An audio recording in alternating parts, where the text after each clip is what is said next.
So today we get to see the media's bias against Israel in action, guilty until proven innocent. Another day, another round of dramatic headlines from Gaza. Let's take a look. The Guardian. Dozens of Palestinians killed after Israeli forces opened fire near aid delivery point. Al Jazeera. Absolute carnage after mass shooting at Israel's aid site in Gaza. CNN. Dozens shot dead and injured near Gaza aid hub. Another day of blood, another day of lies. Another day when the media completely fails to do its job. Let's set the record straight. Israel did not kill dozens of Gazans near an aid center. So, who did? Hamas. Yes, Hamas, the rulers of Gaza, the ones the media somehow always forget to question.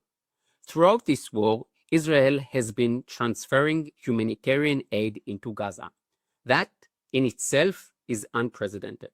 Tell me, in what other war has a country supplied humanitarian aid to its enemy?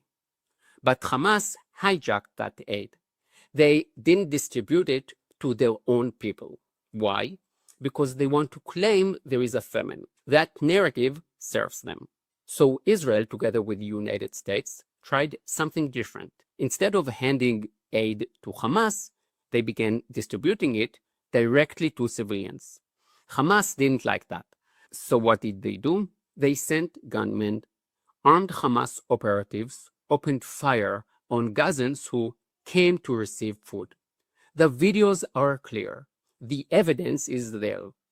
And then, as usual, Hamas blamed Israel, and the international media repeated it like obedient parrots. This isn't a one-time mistake. It's a method, a strategy, a propaganda machine.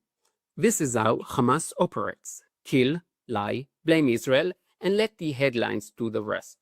Here is the proof. Have you ever seen a journalist in Gaza criticize Hamas? Really, think about it. There have been millions of articles about this war. But how many have come from Gaza-based reporters challenging Hamas? Zero. None. Have you ever seen a Gazan-based journalist interview a Hamas official and ask tough questions? Of course not.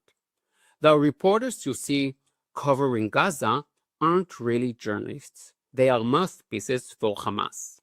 Every Gaza report sounds the same. Let me put on my serious face and read you exactly what Hamas wants me to say.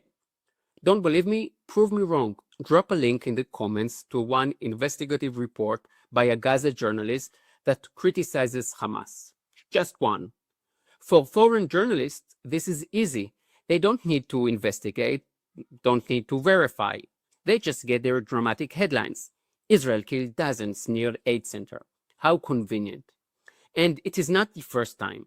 Just 2 weeks ago, we saw the same playbook. The headlines screamed, Israel bombed the European hospital in Gaza. The narrative, evil Jews killing helpless Arabs again. The truth, Israel eliminated Muhammad Sinwar, the Hamas commander in Gaza, and another senior operative. They were hiding in tunnels beneath that hospital, using it as a base. Did you see even one Gaza reporter say that Hamas uses hospitals as military command centers?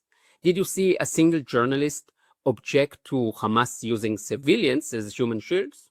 Of course not. That was yesterday. Today, a free Palestinian terrorist, Muhammad Suleiman, threw a Molotov cocktail at demonstrators calling for the release of the Israeli hostages in Colorado.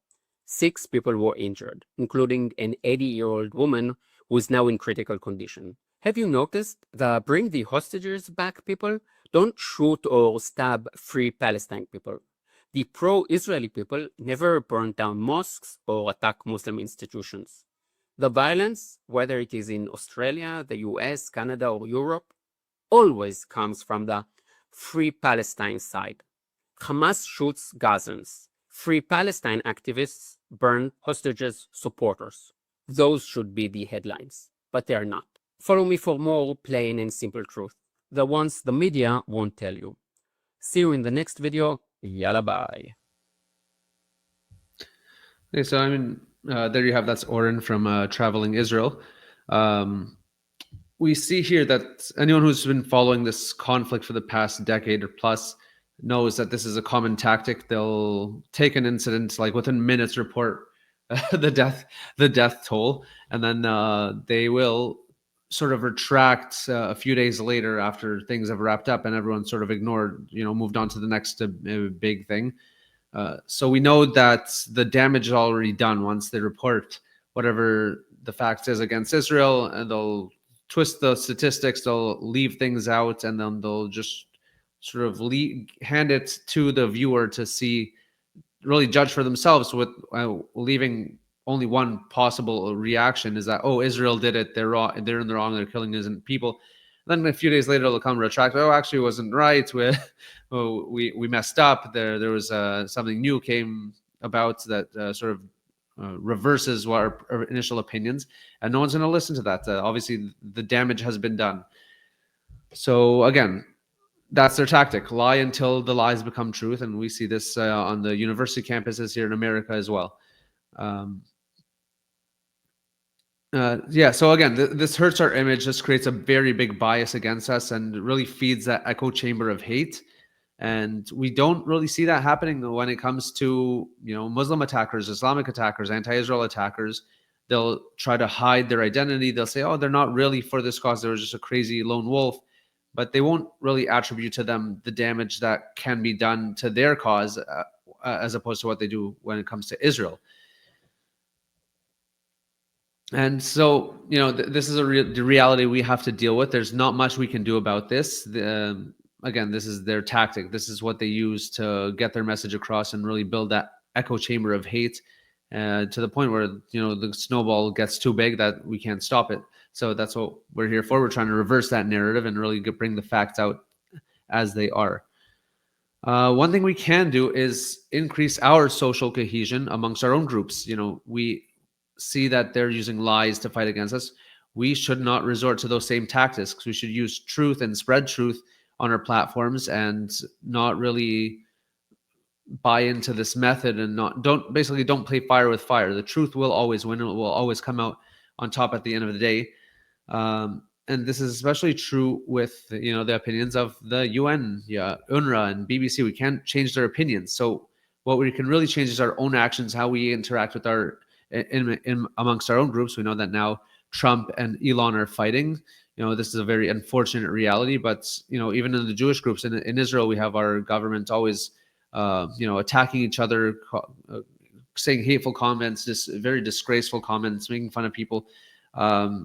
We shouldn't fall to their stoop to their level. We should, despite having different opinions and different parties and left and right, know how to engage amongst ourselves cordially, and not fall to the tactics of blood libels and demonization like the Hamas do on a regular basis. So again, this is very important times for us, especially in the times of war. So let's not let that break us and break our social cohesion. That's something we can change and we can control. So let's give it 100% of our effort. You're here with Jewish Uncensored. If you like the video, please like and subscribe. Shabbat Shalom and Am Yisrael Chai.